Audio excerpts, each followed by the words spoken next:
My mother always said military service was for people who couldn't get into law school. My father called it a temporary detour, something I'd regret once I grew up. My brother Mateo? He just smirked and said, "Come on, Ava. Girls don't belong in combat boots." None of them knew that while they were busy dismissing my choices, I was quietly becoming one of the youngest colonels in U.S. Air Force history. The Delgado family's annual holiday dinner was in full swing. The chandelier above my parents' high-ceilinged dining room cast a golden glow over polished cutlery and carefully rehearsed small talk. Crystal glasses clinked as they toasted Mateo's latest milestone, director of strategy at a major energy firm, headquartered in Houston. Director at 32, my dad boomed, raising his glass. That's a real Delgado legacy. Built from brains, not bullets. I nodded politely, swirling cranberry sauce across my plate. 10 years of decorated service, cross-continental deployments, and classified assignments. And still, I was the outlier. The failure who didn't chase corner offices or company stock. "And how about you, Ava?" Aunt Lydia asked, tone sugary and sharp. "Still doing that military thing?" "I'm still serving, yes," I replied, meeting her gaze without flinching. My mother jumped in, too fast, too bright. "She's doing computer work now, something remote, I think. Nothing dangerous." By computer work, she meant leading the Air Force's elite cyber defense unit, 300 personnel, multiple Black Ops clearances, and responsibilities that kept foreign nations from breaching U.S. infrastructure. But I'd stopped trying to explain. They didn't have clearance. And wouldn't understand even if they did. Such a waste, Uncle Dennis sighed.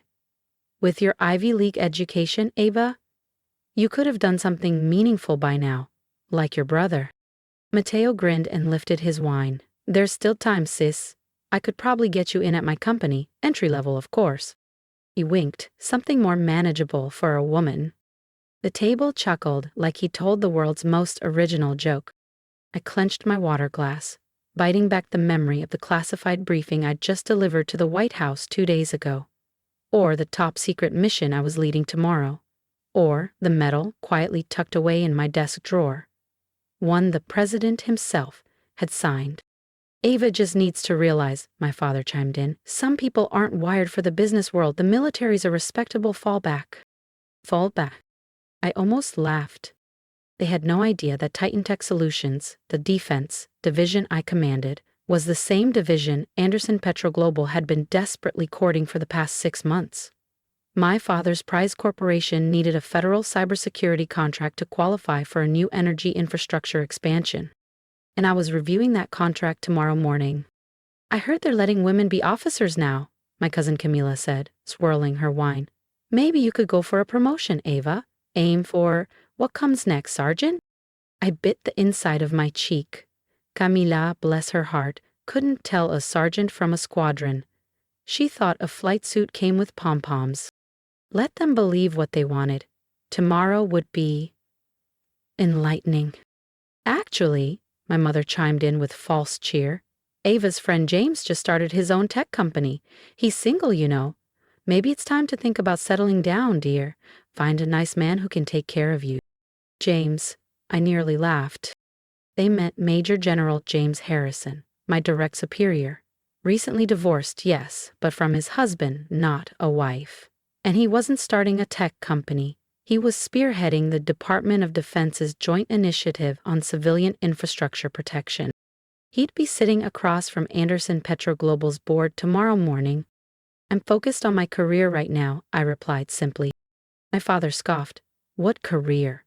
Pushing paper in some government cubicle? You had such promise, Ava. You could have been something."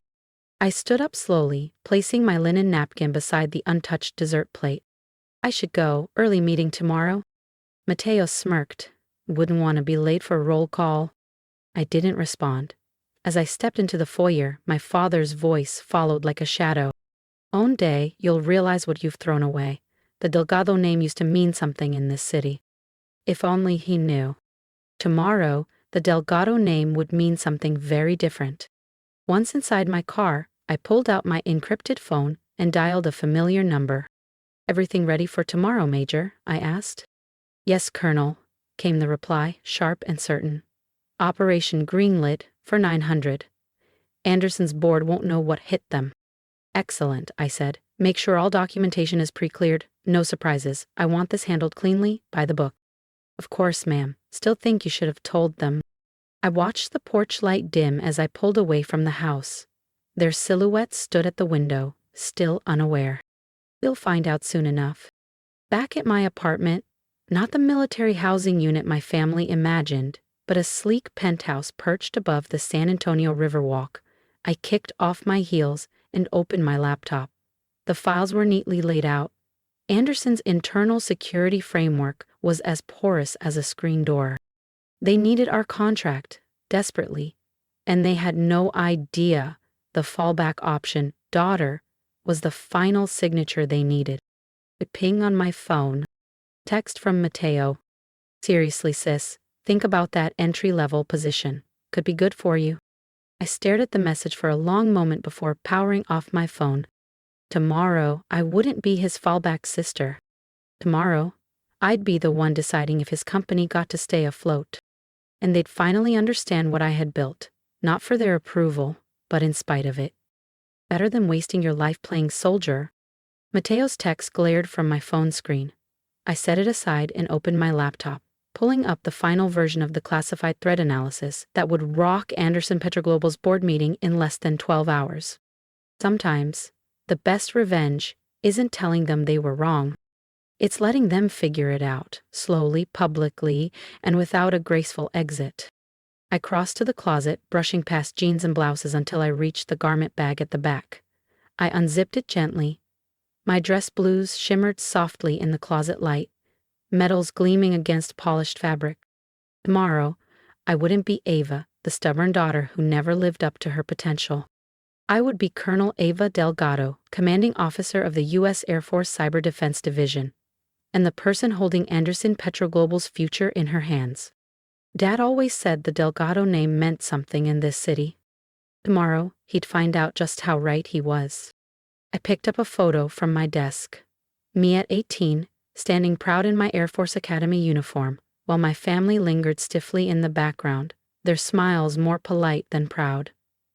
10 years, 3 deployments, and 3 promotions later, I was about to redefine what a fallback looked like. The next morning, I arrived at Anderson Petroglobal's downtown headquarters an hour before the board meeting. My uniform was crisp, my ribbons and insignia placed with precision. The security guard at the reception desk blinked at my credentials. "Colonel Delgado," he said, straightening, "are you by any chance related to Mr. Luis Delgado?" "Yes," I replied evenly. "I'm the VP's daughter." His posture stiffened instantly. "Major General Harrison is waiting for you in the executive boardroom, ma'am." I nodded and took the private elevator to the top floor, the same elevator I used to ride as a child, visiting Dad on Take Your Daughter to Work days, staring up at the framed oil portraits of past executives. Back then, this building had felt like a monument. Now it was just another item on my mission list. James was waiting outside the boardroom, already in uniform. "Ready for this, Colonel?" he asked with a half smile. "When ready, sir." We reviewed the materials one last time. The packet in my hands contained over a dozen documented breaches Anderson's internal team had failed to detect. At 8:45, the board members began to filter in. Suits, polished shoes, familiar arrogance. My father entered last, deep in discussion with Mateo. Neither of them noticed me. Stationed near the display monitor, just behind the flag stand. "Let's get started," my father said, settling into the head chair. "As you know, we're here to discuss the DoD cybersecurity contract. Our internal team has—" "Actually," James interrupted, standing, "I'll be leading today's review." He turned toward me. "Colonel Delgado, if you would." I stepped into full view. My father's face went ghost white. Mateo's smirk collapsed. Around the table, murmurs of confusion swelled. "Good morning," I said, letting my voice command the room. "I'm Colonel Ava Delgado, Commanding Officer of Cyber Defense Command, U.S. Air Force. We're here to address critical vulnerabilities within your digital infrastructure. Vulnerabilities your team has missed." The room went still. except for my father. He just stared, like he was meeting me for the very first time. If you felt that moment shift in the boardroom, when silence became power, make sure you subscribe. The next part of Ava's story is where the real impact begins. "Va?" my father sputtered, his voice thin and brittle. "What is this?" I tapped a button on the tablet. The screen behind me lit up with a government-sealed report, the title marked classified in bold red. 3 months ago, my team detected multiple breach attempts on Anderson Petro Global's internal networks, I said, my voice steady. Foreign actors targeting infrastructure, client databases, proprietary energy tech. Your systems have been compromised. The room shifted. Chairs creaked. Suits stiffened. A few board members exchanged worried glances. Mateo was no longer smiling. He was staring at the medals on my chest like he'd never seen them before. "Your current security protocols are," I paused, watching the tension climb, "inadequate." I clicked to the next slide, vulnerability scans and maps of infiltration paths that had gone unnoticed by their internal IT department. Gasps broke out across the room. My father had gone pale. "Colonel Delgado," one board member asked quietly, "what are our options?" My father finally found his voice, trying to steer the moment back. "Now wait just a minute. Ava, you can't just walk in here and—" "That's Colonel Delgado, Mr. Vice President," James said sharply, cutting him off, "and she absolutely can. In fact, she's the only one who can authorize this contract." I turned back to the room. "These are the terms. Full protocol compliance. Immediate system overhaul under DOD supervision. Biannual audits conducted by my team. No exceptions." I handed out the documentation. The numbers made a few board members visibly flinch. But they knew, just as we did, they had no choice. "If you choose not to comply," I continued, "Anderson Petro Global will be designated a federal security risk. That means all government contracts terminated, effective immediately." My father's jaw clenched. He didn't speak. He didn't need to. He understood the weight of what I'd just said. It would be the end of the company as they knew it. "The choice," I finished, "is yours. You have 24 hours to respond." As the board members began filing out, faces tight with unease, my father remained seated. Mateo hovered near the door, his earlier smugness erased, replaced by something else. Shock. Maybe regret. "All this time," my father said, not looking at me. "You were—" "A colonel," I answered. "Commander of the Air Force Cyber Defense Division. The person holding your company's future in her hands." His eyes lifted slowly to mine. "Why didn't you tell us?" "Would you have believed me?" I asked. "Or would you have laughed like you did when I joined the academy, like when I chose command over corporate?" Mateo took a step forward. "Ava, I didn't know." "Clearly," I said, cutting him off. "Oh, and that entry-level position you offered?" I glanced over. "I make 3 times your salary. That's just base pay." I began gathering my papers, sliding them back into the secure briefcase. Suddenly, my father stood. There was no anger in his face now, only disbelief, the kind that comes when a man realizes he misread his own legacy. "Ava," he said softly, "what else have I been wrong about?" I looked at him for a long moment, but I didn't answer. Some truths speak louder in silence. "Sir, wait," my father called out, his voice softer now. "Maybe we could talk as family." I turned slowly, meeting his eyes. Calm. "Family?" I repeated. "Last night you said I'd never be anything, that I was wasting my potential." I took a breath and let it settle between us like truth. "Well, this is my potential, Dad. This is who I am, and right now," I looked him square in the eye, "I'm not your daughter. I'm a colonel doing her job."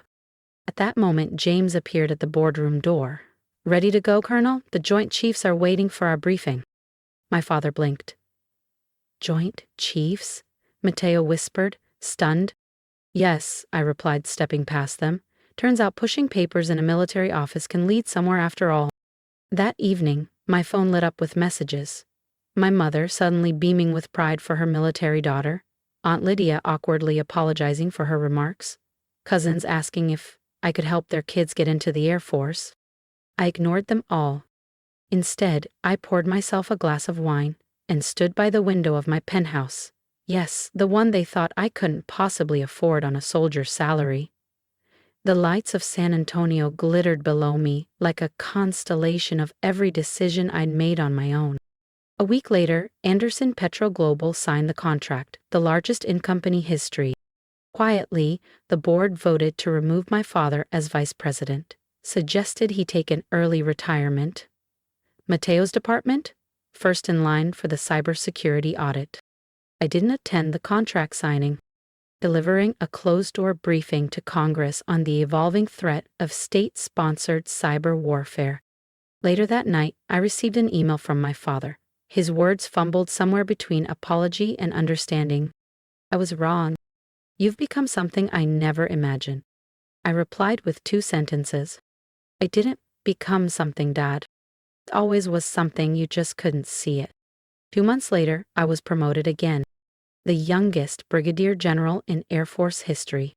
The pinning ceremony was held at the Pentagon. Senators, generals, foreign dignitaries. It was a room full of power. And somewhere in the back row sat my family, subdued and blinking under the weight of a reality they'd never imagined. My mother cried. My father looked as if someone had rewound his entire life and shown it to him through different eyes. Mateo saluted me. He got it wrong, of course, but he tried. That evening, during the reception, a young lieutenant approached me nervously. General Delgado, she said, eyes bright. Your speech about choosing your own path despite what others think, it really hit home. My family doesn't support my service either. I smiled and gestured for her to walk with me. Let me tell you a story, I began. It starts with a family dinner where they told me I'd never be anything. She listened closely as I shared my journey. Around us, the reception buzzed, uniforms, foreign accents, journalists, decision-makers. My world. Outside the window, I saw my family still seated together. They looked out of place. Sometimes success isn't about proving others wrong. Sometimes it's about proving yourself right. I touched the silver star on my shoulder, remembering the quiet nights I studied while Mateo partied, the missions I flew while my family posed for holiday photos, the medals earned while they shook their heads. My father always said the Delgado name meant something in this city. He was right. But now it meant something he never controlled. It meant service. It meant integrity. It meant excellence. And I was just getting started. If my story reminded you of your own battles, the ones you fought in silence, leave me a comment. Tell me where you're watching from and what you would say to the version of yourself who was told to play small. I want to hear your voice, because we rise stronger when we rise together. And if this journey stirred something in you, hit subscribe, not just to follow my path, but to remember yours, because sometimes the boldest move you can make is choosing to believe in yourself before anyone else does, and that changes everything.